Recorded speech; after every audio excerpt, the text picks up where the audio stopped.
Creo que ya estamos todos. ¿Estamos? Me parece que sí. Sí, si no, ahorita de todas maneras los... Creo que a lo mejor falta uno, pero bueno, empezamos pues.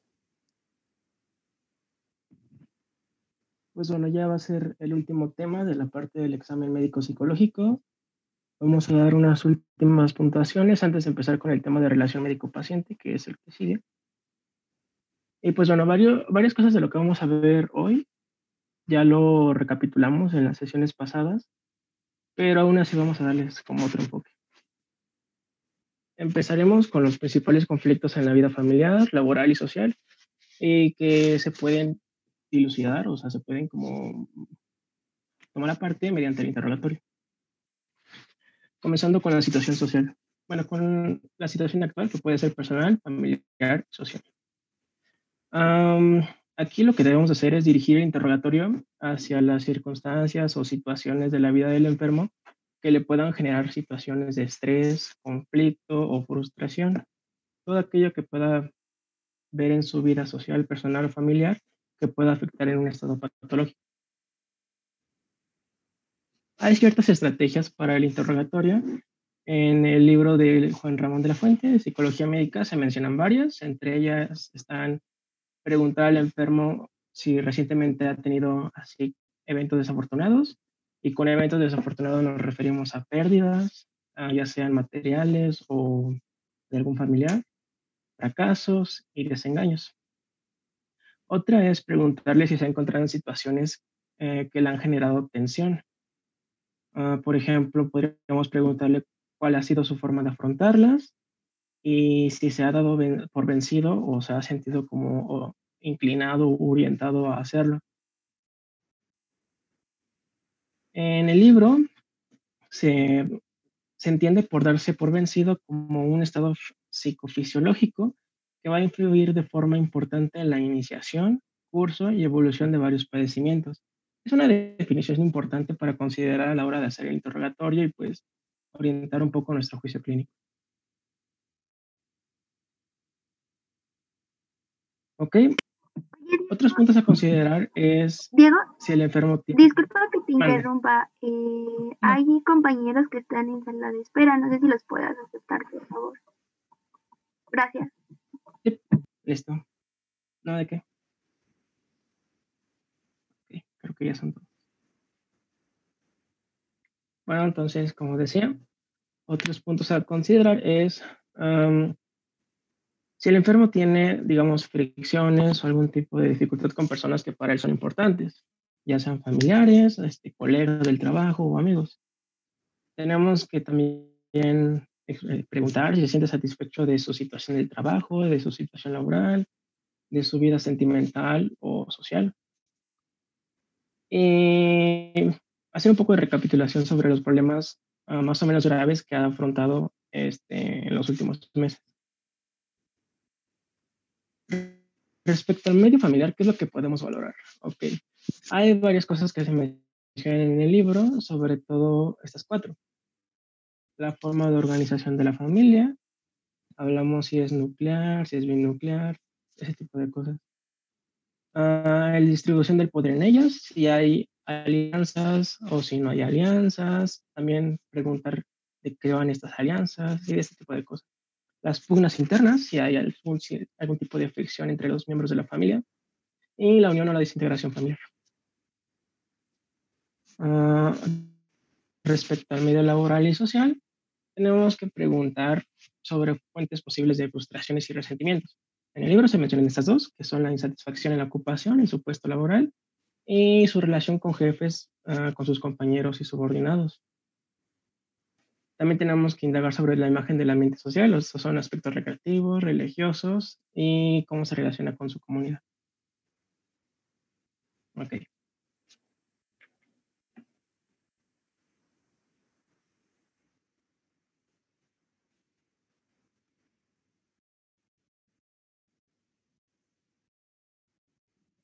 Ok, compañeros, vamos a seguir con el segundo tema, que son las actitudes del paciente ante su enfermedad y el tratamiento señalado. Siguiente, por favor. El médico necesita formarse un juicio acerca de la perspectiva desde la que el enfermo ve su condición patológica. Cuando una persona sufre o imagina sufrir un padecimiento que identifica como una amenaza para su vida o que implica un riesgo de invalidez, prevé consecuencias económicas, familiares, sociales, y es común que experimente angustia más o menos severa. Siguiente, por favor. Con frecuencia, los enfermos no tienen un concepto realista de su situación porque carecen de información o de capacidad para asimilar bien la que el médico les proporciona. Para muchas personas, la causa más importante de la angustia ante la enfermedad no es el peligro de morir, sino el de convertirse en un ser dependiente e inútil. Esto no es... siguiente, por favor. La reacción normal que esperamos del paciente ante la enfermedad es aceptar las limitaciones que impone el sufrimiento inevitable y sus consecuencias, tratando de mantener una aspiración a recuperar la salud lo antes posible.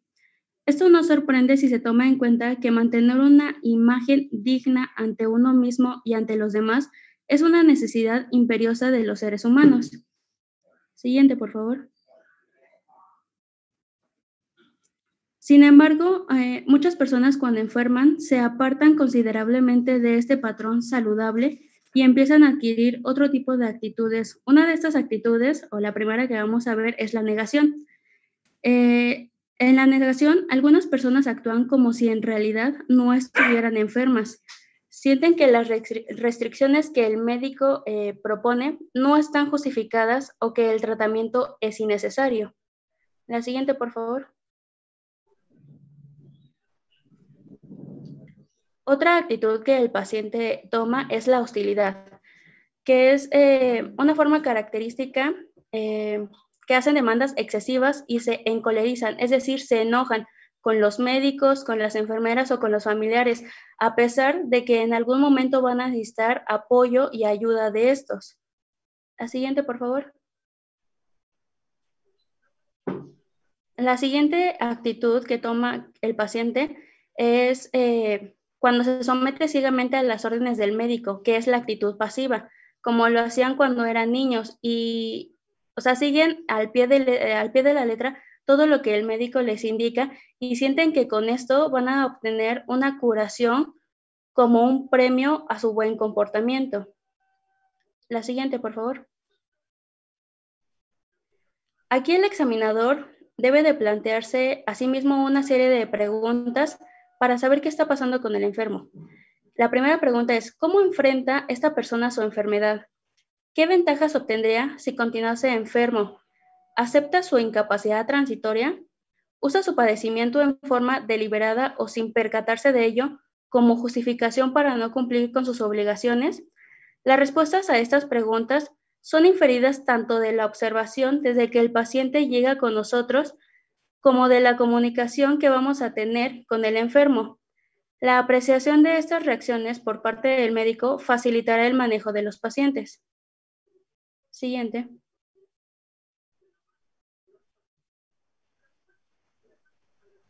El siguiente punto serían las interrelaciones del paciente con su grupo familiar y su medio social. ¿Me pasas a la que sigue, por favor? Primero quería poner las reacciones del paciente ante la enfermedad, ya que no todos los seres humanos reaccionamos de diferente forma. Ante estas, el paciente puede presentar miedo, que es de los más habituales. Puede sentir miedo a la muerte, al dolor, a la incapacidad o a algún otro padecimiento. Otro de las manifestaciones que puede presentar sería la negación. El paciente puede negarse a sí mismo la existencia de la enfermedad. Por ejemplo, entre los comentarios que pueden llegar a mencionar sería no seré nada, no necesito tomar las pastillas, no son necesarias. Otro de los siguientes puntos sería la ansiedad y la angustia. Entre estas pueden producir también conductas de evitación, como las fobias. La que sigue sería depresión o tristeza.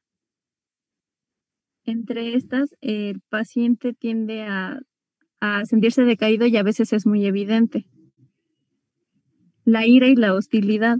en este tipo de reacciones es más frecuente que la persona se sienta emocionalmente inmadura o con dificultades para tolerar la amenaza de la enfermedad. El que sigue sería el pensamiento irracional o supersticioso. Entre estas es más la creencia que tiene el paciente sobre la enfermedad. Tienden, por ejemplo, a tomar, no sé, las hierbas con lo que creen que se pueden curar. La culpa o el remordimiento es una de las más frecuentes a considerar, ya que a veces lo toman como un castigo. El desvalidamiento. Aunque esta reacción es un poco natural, este sentimiento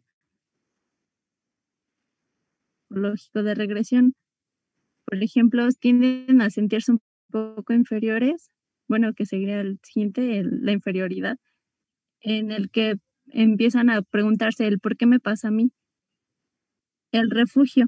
En esta, la enfermedad sirve al paciente de excusa como una especie de permiso para evitarse de obligaciones. Y la vergüenza y el pudor. En esta no se suele presentar con palabras, ya que el paciente puede sonrojarse, tratar de taparse o evitar desnudarse, por ejemplo, ante una exploración. ¿Me pasas a la que sigue, por favor?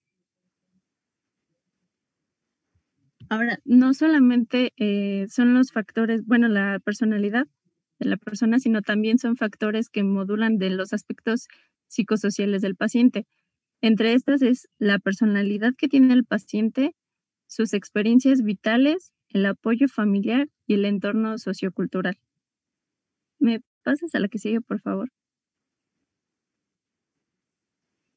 Entre los miembros de una familia también comparten ciertas características. Entre estas está el genotipo, los factores medioambientales, el desarrollo individual, enfermedades infecciosas, el apoyo familiar y crisis familiares, ya que la familia es un complemento para que el paciente pueda sobrellevar su enfermedad.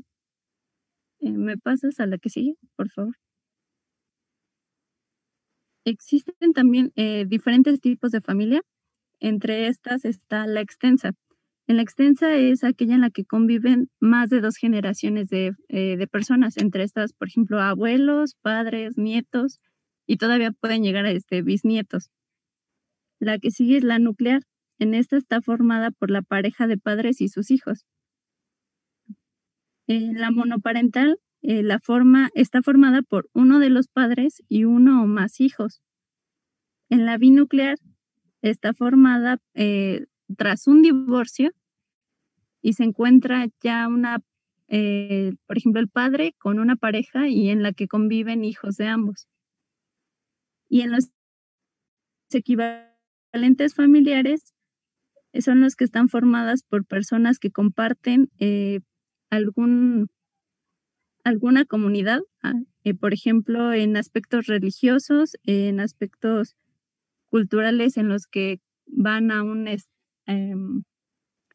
comparten alguna actividad recreativa o simplemente con los amigos, que no son considerados familias cercanas, sino nada más por el enlace afectivo que tienen.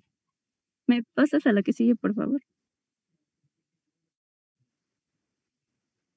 Entre las funciones que debe de tener una familia están el afecto. Esta brinda estabilidad emocional y el apoyo en los momentos de crisis. El apoyo, propiamente dicho, es la base tanto físico, económico, que se brindan entre familia. La comunicación, tanto como hemos visto que hay verbal y no verbal, debe de transmitir el apoyo afectivo, también brinda normas y creencias. Entre las reglas y las normas, establecen la autoridad y los roles que juega cada miembro de la familia. La adaptabilidad, que son reacciones también que presentan los familiares ante circunstancias que se van presentando, como puede ser lugar a otro. Y en la autonomía, este permite la maduración de cada integrante de la familia y que aporte ciertos puntos de vista ante las situaciones que presenten. ¿Me pasas a la que sigue, por favor? Entre estas, la cultura también influye en la salud de las siguientes maneras. Por la forma en cómo el paciente entiende lo que es la salud y la enfermedad. Las diferentes culturas atribuyen a diferentes causas las diferentes maneras de vivir las enfermedades y los diferentes tipos de tratamientos que pueden llevar. En por ejemplo, un ejemplo que nos mencionó mi maestra de salud mental hace 2 años fue que cuando él viajó a Irak, un niño se raspó la rodilla y mencionó que la madre lo que hizo fue cortar un libro de la hoja del Corán y se lo puso en la rodilla, creyendo así que el niño sanaría más rápido. Entonces, bueno, es un ejemplo de cómo la cultura también influye sobre la forma en la que los pacientes ven las enfermedades. ¿Me pasas la que sigue, por favor? Bueno, vamos a ver el último punto, que serían las consecuencias psicológicas, económicas y sociales de la enfermedad sobre el paciente y pues sobre su grupo familiar. ¿Puedes pasarme la siguiente, por favor? Bueno, principalmente vamos a empezar por las consecuencias psicológicas. El paciente va a ver la enfermedad como una crisis de situación, o sea, como una crisis nueva, por así decirlo, que se va a desencadenar por un evento estresor no anticipado que va a crear un desequilibrio a final de cuentas. Esta va a desafiar la capacidad del paciente y de la familia del paciente para enfrentarla y adaptarse a ella. Puede considerarse como una pérdida o amenaza, puesto que va a provocar que las metas de vida se vuelvan inalcanzables o pueden amenazar a la vida misma. ¿Puedes pasarme la siguiente, por favor?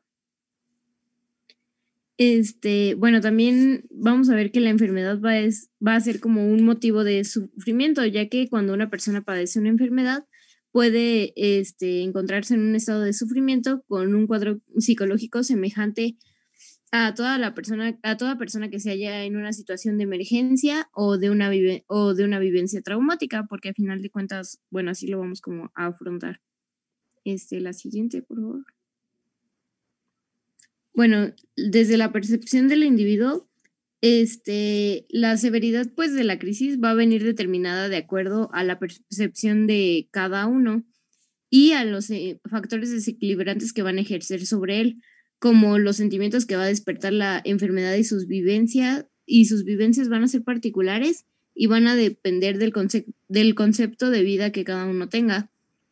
Por eso va a ser como un proceso subjetivo de quien lo siente y quien lo padece.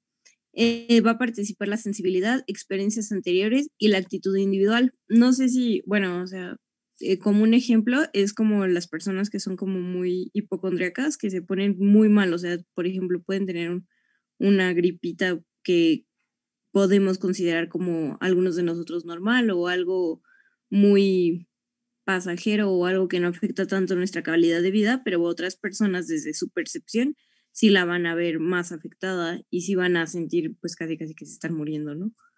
Y esto nos puede traer ansiedad, depresión, problemas de adaptación, miedo a lo desconocido, miedo a la muerte e incluso sentimiento de culpa o arrepentimiento. Ahora sí, la siguiente, por favor. Frente a cualquier enfermedad va a surgir duda acompañada de ansiedad, inquietud o miedo. Y el paciente es por definición un sujeto en estado de inseguridad.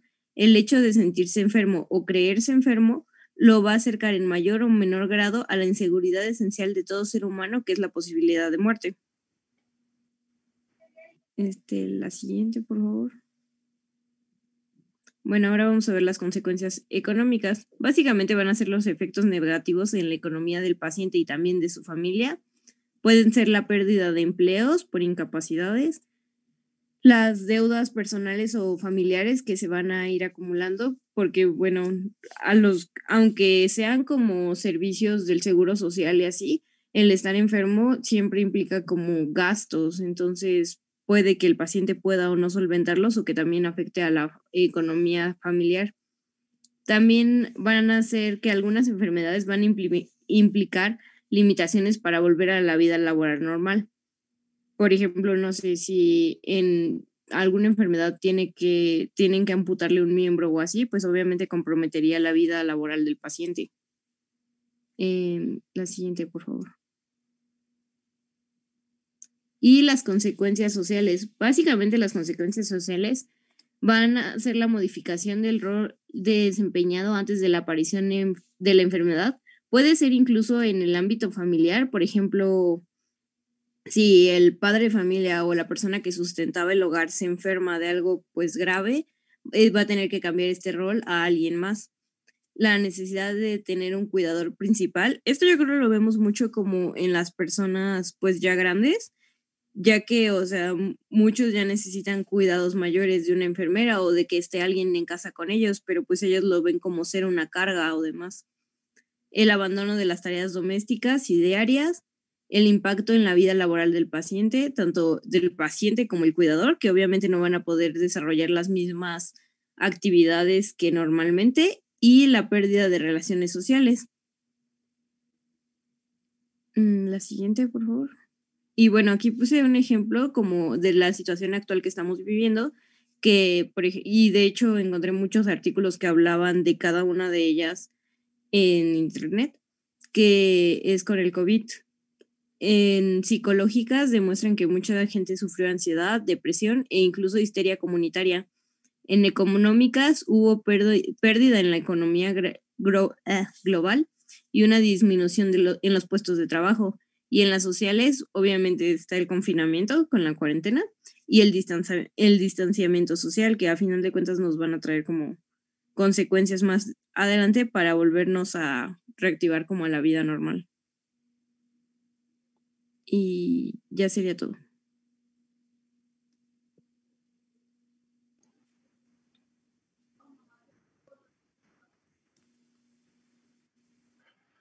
Ok, bueno, pues con esto terminamos el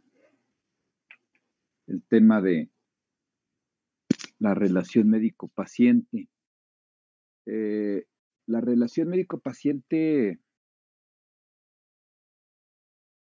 es lo fundamental en lo que es la atención médica.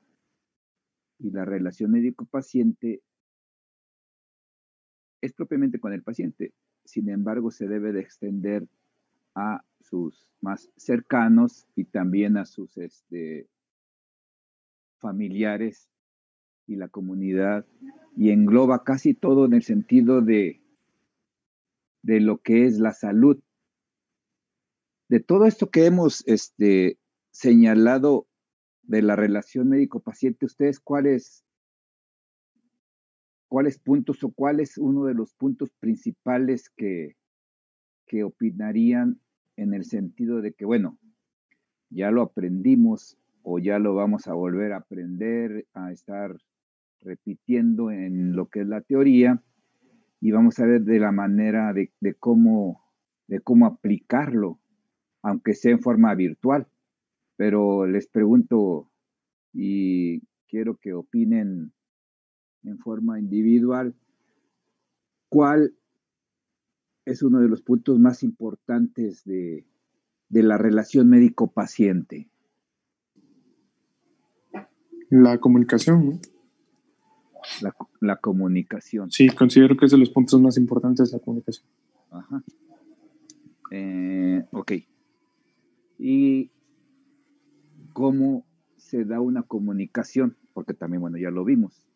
Sí, pues principalmente, pues, de parte del médico sería una comunicación de respeto, una comunicación activa, que las dos partes estén participando íntegramente, el respeto, que ya lo dije, la claridad de la información que se está tratando, diría la simpleza de lo que se está informando. No podemos estar explicando con tecnicismos o con términos, voy a explicar con los términos apropiados, más que nada, además de brindar confianza, seguridad al paciente. No podemos estar dudando frente de él, o bueno, no sería lo correcto dudar acerca del tema que estamos tratando con él para poder darle la confianza. Pues si él no confía en nosotros o Igual, si nosotros no confiamos en lo que estábamos manejando con él, pues no es una... Perdón, te interrumpo, Javier, ¿verdad? Sí. Aquí tocas un punto importante porque es la relación médico-paciente. Entonces hay dos direcciones. Exactamente, dos direcciones. En donde está de un lado para otro y del otro lado para el otro. Entonces, aquí hay una intersubjetividad. Con esto quiero decir que tanto ustedes como médicos como el paciente tienen un grado de subjetividad. Y sí, lo que es la comunicación es el encuentro. Es el encuentro para la comunicación. Pero lo que aquí yo quería, quiero, que ustedes reafirmen la parte que vimos que es muy importante, que ya frecuentemente lo mencionan en todos los lugares, que es lo que llamábamos, y que vuelvo a la palabra que iniciamos la vez pasada, de Verstehen en alemán. ¿Alguien se acuerda qué es esto? ¿Qué es lo que más frecuentemente dicen psicólogos? Empatía. Andenles. Ponerte en los pies del otro, en los zapatos del otro. ¿no? Exactamente. Entonces, eso es lo fundamental. Es lo fundamental en lo que es la relación médico-paciente, porque es la subjetividad del paciente de cómo viene con la vulnerabilidad de estar enfermo, y de ustedes la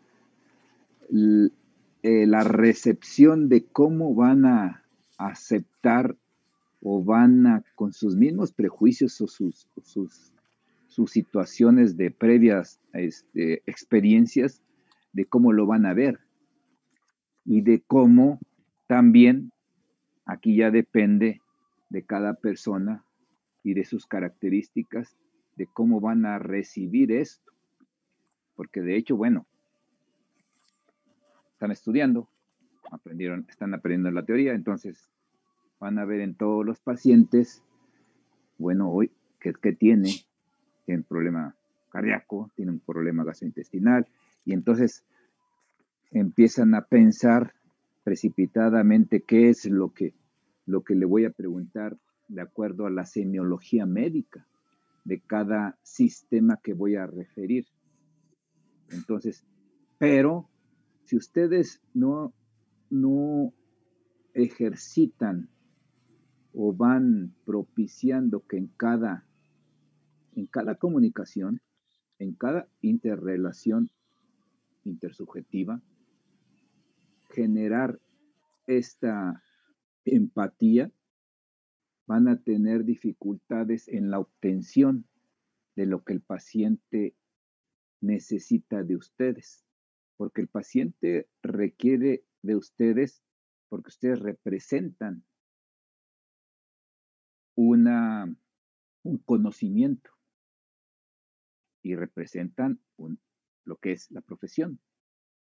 Pero lo que no ve el paciente, y es lo que ustedes y yo les mencionaba en clases anteriores, es la convicción y lo que ustedes pueden ayudar al otro. Y en esto son procesos empáticos, no son procesos de simple nada más tratar de buscar qué diagnóstico tiene, porque no son enfermedades. Uno de ustedes en clases anteriores decía que claramente lo que es importante, y es una regla de oro en medicina, que pues no hay enfermedades, hay enfermos, y cada enfermo es individual. Que tengamos un sistema de ¿cómo se llama? De síntomas que tenemos que aprender y clasificar como parte del sistema o del método científico, sí, pero no podemos dejar atrás lo que también mencionaron en una diapositiva que pasó, el aspecto intuitivo, el aspecto espiritual, el aspecto del pensamiento mágico de cada persona. Entonces, lo fundamental en lo que es la relación médico-paciente es los procesos empáticos. Y los procesos empáticos vienen desde cada uno de ustedes en el sentido de cómo se han formado, cómo han sido sus principios éticos en la vida, su formación moral de la disciplina que se tiene que hacer sus actividades. Entonces, al mismo tiempo que se desencadenan estos, todo es paralelo. Entonces, no puede ser un examen médico psicológico complementario a lo que ustedes van a hacer de historias clínicas. Claro que aquí hay que teorizarlo y yo les voy a calificar, pero ustedes tienen que contemplarlo desde que empiecen a ver pacientes, desde que empiecen a verlos, aunque ustedes tengan otra especialidad.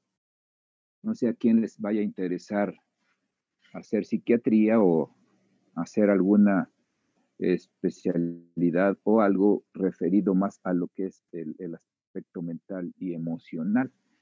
Pero los pacientes vienen con todo esto. O sea, por eso les digo, es la intersubjetividad. Entonces, tenemos que ver la subjetividad del paciente y hay que plantearlo y plasmarlo y registrarlo en sus historias clínicas. Si sus historias clínicas solamente, como dice el libro, la teoría, o a veces, no, pues es como de relleno, que estaba yo leyendo en un tweet de un médico joven que decía que había que poner más materias en medicina en relación a lo legal, a lo que debemos de saber para evitar que tengamos demandas o conflictos. La fórmula para que ustedes eviten conflictos y que se eviten demandas en el futuro es esta, es de que ustedes en buena lid, en buena onda o como ustedes lo puedan detallar, atiendan a sus pacientes, que tengan compasión y lo que se dice, ayudar al próximo, ayudar al prójimo, que viene con una situación de pedir ayuda porque viene enfermo, pero también para que se le disminuya su ansiedad y se le pueda calmar porque ustedes representan lo que es el médico, aunque estén estudiando. Una o dos veces les han de haber preguntado a las personas, sus amistades, o cuando se juntaban, o que se hablan por teléfono, o siguen estos grupos de Zoom. Ah, pues tú estás estudiando medicina, a ver, me pasó esto. Y ya los consideran que tienen ustedes una información. Entonces, son propensos a preguntar. Entonces, y lo mencionaban hace un momento, como consecuencias de lo que puede ocurrir en un paciente enfermo, es que tenga problemas económicos. Pues claro, estamos dentro de un sistema. ¿Se imaginan que no tuviéramos la oportunidad todos de tener un dispositivo para dar clase? Pues se tendría que buscar otra forma de dar clases, porque esto exige todo un sistema económico que hace que dependamos de adquirir esto. Entonces, imagínense una persona enferma, no va a tener la oportunidad de tener este acceso. Entonces, repercusiones sociales, desde lo familiar, laboral, etcétera, ¿no? Que son repercusiones políticas, porque en la diapositiva que pusieron última, pues sí, estamos en una pandemia. ¿Quiénes no trabajan? Pues los que no pueden. Las personas que iniciemos por el grupo médico, las personas que tienen diabetes, hipertensión, obesidad, etcétera, etcétera. Entonces, los pliegan, no repliegan porque pues, sería volverlos a plegar. Lo repliegan a uno cuando lo separan primera vez y después lo vuelven a plegar, entonces lo repliegan nuevamente. Entonces, los médicos es uno. Los trabajadores. Entonces, todo esto, ¿quién lo tiene que cubrir? Pues el Estado.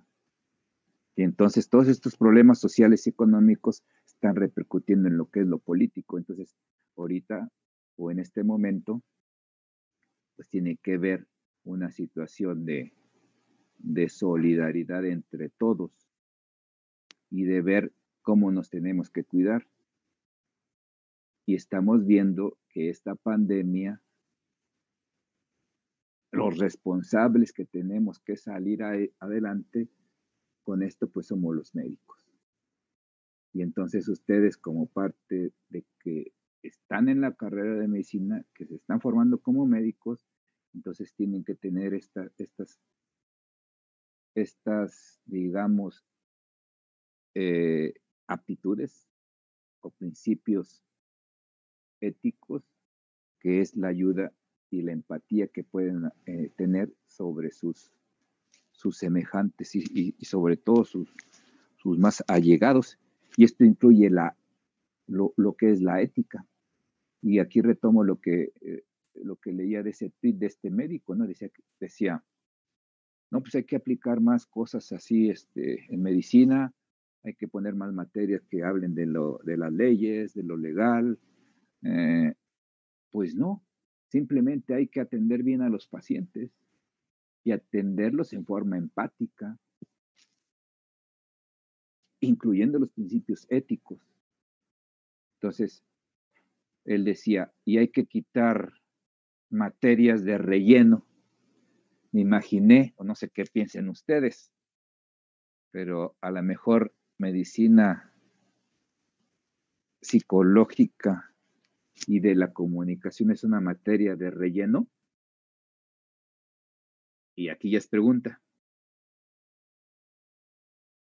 No me digan que sí nada más porque estamos en la materia. Puede que piensen ustedes que...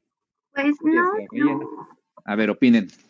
Pues no es una materia de relleno, porque pues muchos pacientes, digámoslo de esta forma, no solo van por la afección física, sino por alguna otra afección mental. Y tú puedes ir descartando conforme el paciente se vaya desenvolviendo, en este caso sus emociones, cómo se siente. Tú puedes ir descartando diferentes patologías o puedes llevar un diagnóstico. Con el simple hecho también de ver cómo está, si está estresado, si tiene algún problema, si se murió algún familiar. Uh-huh. Pero siento que a veces como médicos no sabemos cómo aplicarla en su totalidad. Uh-huh. O no hay como una buena distribución de,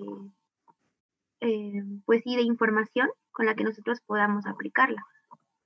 Uh-huh. ¿Alguien más? Yo siento que, o sea, esta materia no sería de relleno, no es posible que sea de relleno, porque es una de las materias que nos recuerdan como el ámbito humanista de la carrera, o sea, el ámbito de ver como más allá de lo anatómico, de lo, o sea, de lo que el paciente esté como usted dice, que no lo veamos como una enfermedad, sino como paciente, como tal, en su integridad, y que lo tratemos como una persona que es igual a nosotros, que también siente, que también piensa, que también sufre, que también tiene problemas más allá de lo que su condición física esté hablando, sino que podemos conocer, pues, más de ese paciente. Y yo creo que, o sea, tomarla como una materia que, bueno, que sería extra, estaría muy mal, porque básicamente nos deshumaniza ante la posición, y creo que como médicos no cabe deshumanizarnos ante eso. Uh-huh. ¿Alguien más? Sí, bueno, otra cosa que, pues como es la materia, lo que es la comunicación, cuando expuse lo de comunicación y emociones, uh-huh. Un artículo que encontré que decía que las escuelas de medicina era lo que les faltaba, que les enseñaran a comunicar, porque al momento, a lo mejor pueden ser muy buenos en la teoría, diagnosticando, pero al momento de comunicar con el paciente no pueden establecer esa relación, porque no se pueden comunicar bien, porque los nervios les ganan. Entonces yo creo que eso no te lo enseña nadie más, que lo tienes que aprender experimentando, ¿no? Y yo digo que es muy importante, no sería una materia de relleno, más bien sería una materia básica para que nosotros podamos desarrollar, más que nada conocer y ya en la práctica desarrollar ciertas cosas para poder comunicarnos bien al paciente y, por ejemplo, en la interrogación hacer preguntas muy directas para llegar a un diagnóstico. Es lo que pienso. Bien, ¿alguien más? Yo también, Sí. ¿puedo opinar? A ver. Pues sinceramente, yo creo que se debería separar la psicología médica con el trato, la comunicación con el paciente.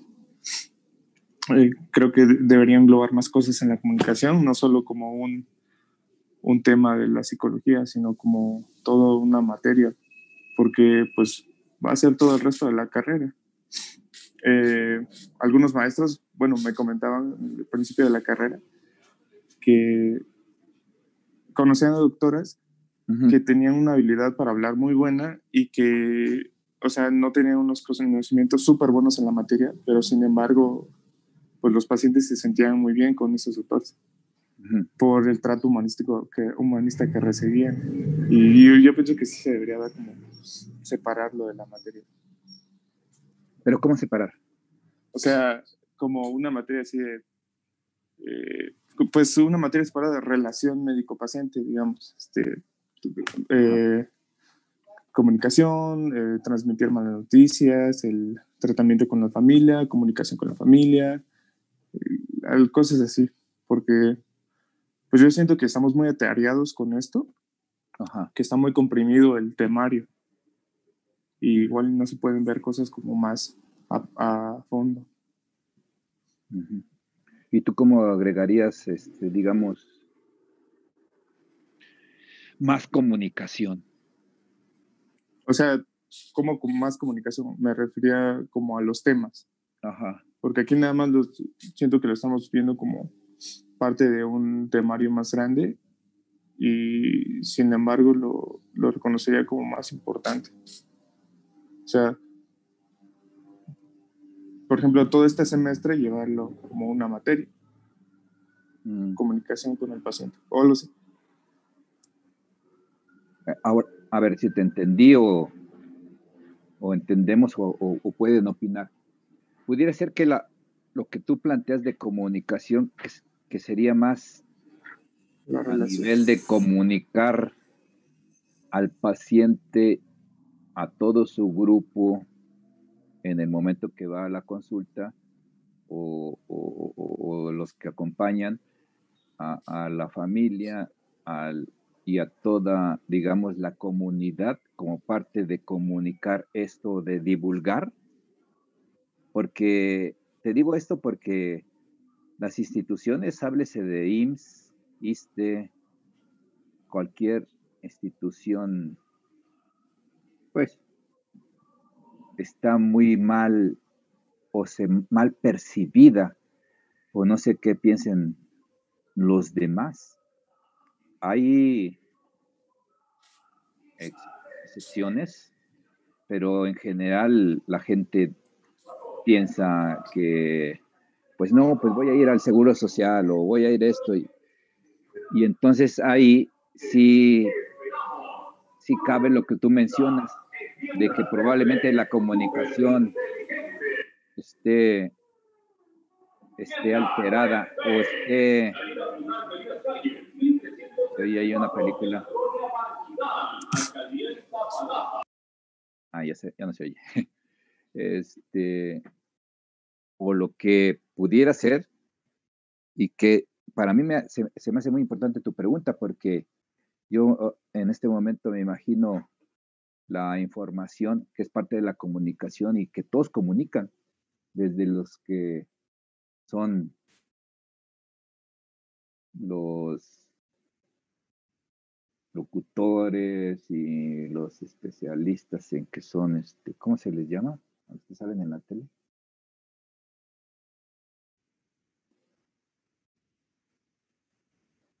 como ¿Los reporteros? Ángeles, López Dóriga o Loret de Mola o de todos estos que ya, sí, en la comunicación y en la comunicación, por ejemplo, que estamos teniendo en este momento.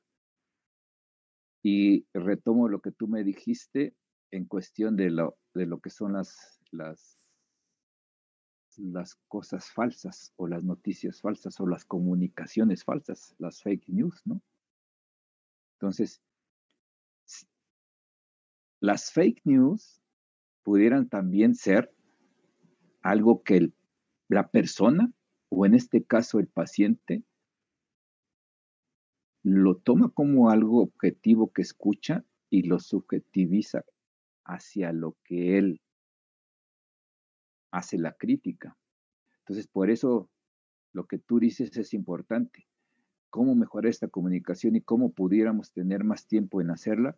Pues por el momento no podemos tener más tiempo ocupándonos de la comunicación, pero sí yo lo que quiero que estemos y que centremos en todo lo que es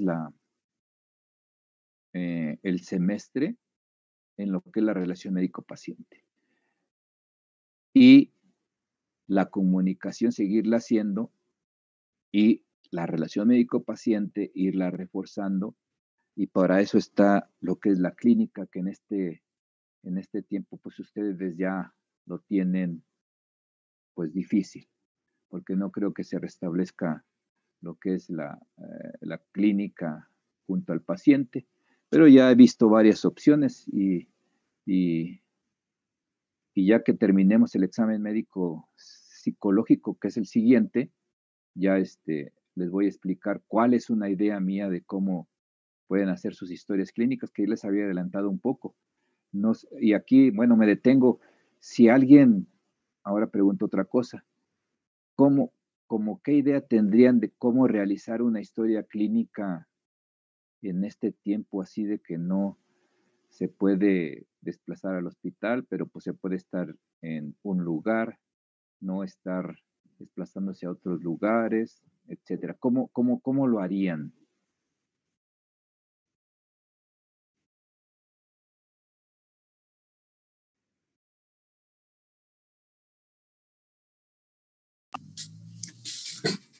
Por Zoom, tal vez. Aunque no podríamos ver parte de su lenguaje corporal, ¿no? Pues Ajá. no estaría tan mal. O sea, de paciente a doctor, o en la historia clínica, ¿cómo explicar?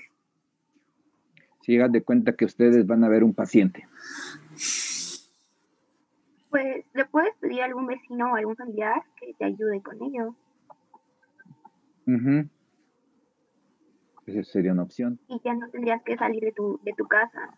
De tu lugar, de tu localidad. Otra opción. Pues, bueno, no sé si también se puede realizar entre nosotros mismos, entre los compañeros. La mayoría no nos conocemos. Ajá. Podría ser. Pero ¿cómo sería entre ustedes? Pues igual por Zoom, mediante la plataforma, y estar realizando el cuestionario, las preguntas. Ajá. Ok. Porque, miren, yo estaba pensando varias opciones. Se oye nuevamente por ahí una película o no sé qué oye. Ya no soy yo. Yo estaba pensando en, bueno, lo que ustedes me dijeron. Hacer una historia clínica sin salir de su localidad, sin salir de su casa probablemente, en el lugar donde ustedes están, a familiares, amistades o a vecinos, que ustedes puedan hacer la historia clínica. Pero ahorita, pues no podemos, porque nos falta el examen médico psicológico. Después les voy a repetir esto, pero la otra es por Zoom, entre cada uno de ustedes. Uno es el médico, otro es el paciente, y podrían, los que son más expresivos o que son más excéntricos, pudieran ser o hacer una historia real. De, bueno, pues yo estudio medicina, tuve este problema, o sea, y todos los antecedentes y todo lo que es la historia clínica desde el interrogatorio. Lo que va a faltar ahí es la exploración, pero a ver cómo se dan de habilidad, aunque la exploración sería desde Zoom, pues sería pues en forma virtual o indirecta. Lo otro es algo así como un utopismo. ¿Quién sabe qué es utopía?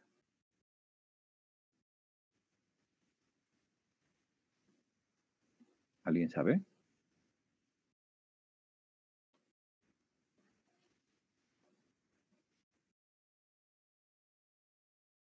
Es como una sociedad ideal, ¿no? O sea, como perfecta, que funciona. Ajá, sí. Algo perfecto que no se da. Y si han leído varios de la utopía de Tomás Moro, etcétera. O sea, hay muchas situaciones. Y como decía Galeano, ¿no? La utopía es pues caminar hacia lo ideal, que nunca vamos a poder lograrlo, pero lo podemos estar haciendo. Entonces, ¿cómo sería una historia clínica utópica? Pues toman el libro de medicina interna, el de Harrison o el de Cecil and Love, y ahí toman lo que es la enfermedad y la van haciendo como algo ideal del libro, como cuando dicen, este paciente tiene todo lo de un libro. O lo otro, ¿no? O sea, lo otro que es una situación que está dentro de todo esto que se llama, que puede ser una ucronía. La ucronía que quiere decir, ¿qué hubiera pasado si? Esto es de la utopía y la ucronía, son de situaciones de novelas y todo eso, ¿no? Pero pues en fin de cuentas una novela puede ser una novela histórica. No sé si ustedes hayan leído libros de novelas históricas. Entonces, por ejemplo, no sé, inventar una historia de ustedes, qué hubiera pasado si no estudiara medicina, si no estudiara otra cosa, qué hubiera pasado si cuando me enfermé de esto, y hacer una historia clínica, pero de la enfermedad, ¿no? Y ver todos esos aspectos.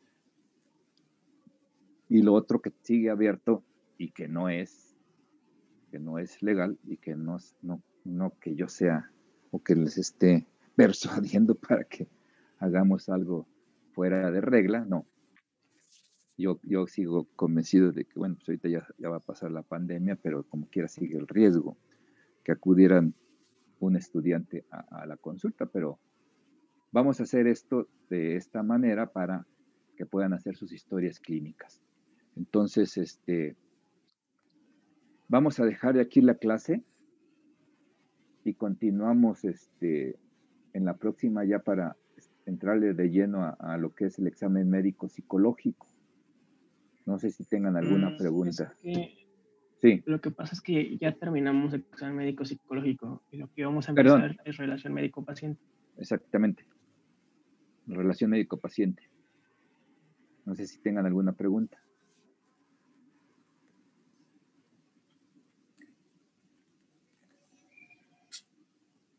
Pues no. No, doctor, creo que todo está bien planteado. No, doctor, todo bien. Ok. Entonces, nos vemos entonces el próximo martes. ¿Sí? No, ok.